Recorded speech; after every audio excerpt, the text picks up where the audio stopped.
তোমাকে কোর্টে আসতে হবে। বেশি ভণ্ডামি করবে।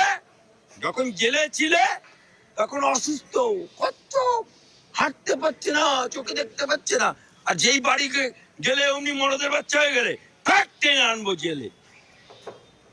বিমান বন্দ্যোপাধ্যায় বলছে যে শীতকালীন অধিবেশনে পার্থ চট্টোপাধ্যায় থাকবে, বিধায়ক হিসেবে ওনার তো একটা জায়গা রয়েছে।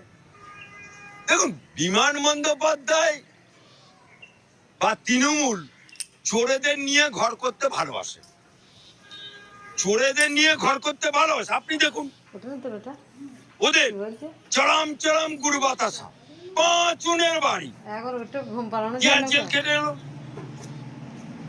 কিন্তু দিয়ার জেল থেকে এসে বীরভূমে আবার তাকে মসনদে বসিয়ে দিল, অর্থাৎ জেল খাটা আসেনি। আবার দেখুন ববি হাকিম